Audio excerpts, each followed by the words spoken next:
Hello. আরে মামা পুরা চিল অবস্থা। আর ঠিক আছে, ওকে কোনো সমস্যা নাই। শুন, সারাদিন ঘুরমু ফিরুন, ভাই ব্রাদার মিলা চিল করুন বেটা। হ্যাঁ ঠিক আছে। আর গাড়ির টাকা ওইটা খরচ আমি দিব না, মাল পানি যা লাগে ওটা আমি দিব, ওটা সমস্যা নাই। আচ্ছা রাখ। কি কে বন্ধু? হ্যাঁ চিলকাওয়া টাওয়া শকুনের কথা শুনলাম মনে হইতাছে।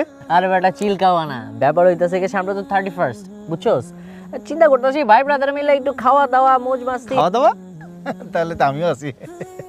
আরে বেটা ওই খাওয়া দাওয়া না, তাহলে ব্যাপার হইতাছে গিয়া 31st তো মনে করছি আমরা ভাই ব্রাদার মিলে মোজ মাস্তি করুম, ঘুরমু ফিরমু, আতশবাজি, মনে কর যে আকাশটা পুরো রঙিন হয়ে যাবে, রঙিন একটা ভাইব নিয়া এই ঘুরা ফিরা ফুর্তি ফার্তি মোজ মাস্তি এটার ব্যাপারে কথা কইতাছিলাম আর কি, বুঝছস?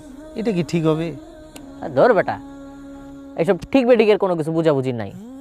তোর একটা ব্যাপার বুঝাই কই, এই যে নতুন বছরটা যদি মনে কর যে আমরা মৌজ মাস্তি দেওয়া শুরু করি, তাহলে মনে কর সারাটা বছর মৌজ মাস্তি আর চিলের উপর দেওয়া যাইব। এটা লাগে কাহিনী। এইসব অন্ধকারের যুগ, কুসংস্কারের যুগ কি এখনো আছে? আমরা যদি নতুন বছরে আনন্দ ফুর্তি দিয়ে মোজ মাস্তি দিয়ে আমন্ত্রণ জানাই, পুরানটা তো কাইন্দা কেটে বিদায় দেওয়া উচিত ছিল না? দেখ ভাই, ভাই ব্রাদার মিল্লা ঘুরমু, আনন্দ ফুর্তি করুম, মৌজ মাস্তি করুম, এই সবের ভিতরে এত কিছু চিন্তা করার কোনো দরকার আছে? অবশ্যই আছে।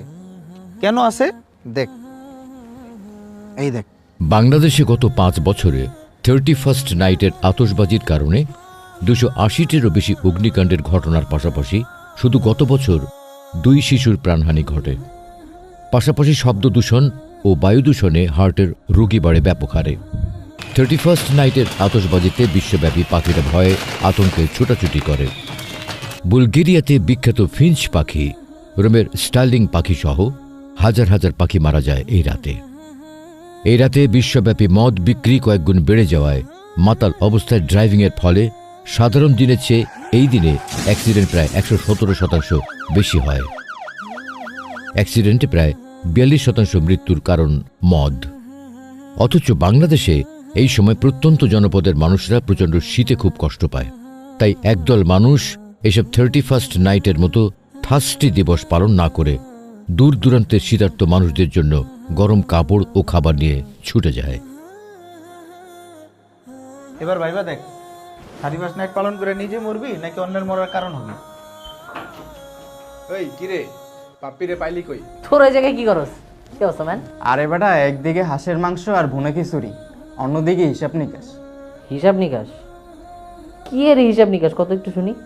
গত বছর কি কি ভুল করলাম, সেই ভুল কিভাবে শুধরে চলবো। আর কতজনকে এবছর দাওয়াত দিছি দিনের পথে, সামনের বছর কয়জনকে দাওয়াত দিমু, এইটারও হিসাব নিকাশ এখানে হবে। এই বছর কতজনরে দান করতে উৎসাহ দিছি, আর সামনের বছর কতজনরে আরো বেশি দান করতে উৎসাহ দিম। নে তো এবার 31st নাইটে কি কি করবি সেটা ভেবে দেখ।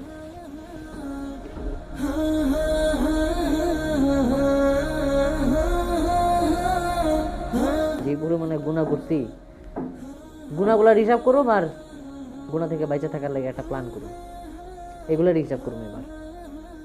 আর আপনারা যারা আমাদের এই কন্টেন্টটা দেখতেছেন, তারাও এখন থেকে প্ল্যান করেন গুণা থেকে কিভাবে বেঁচে থাকবেন।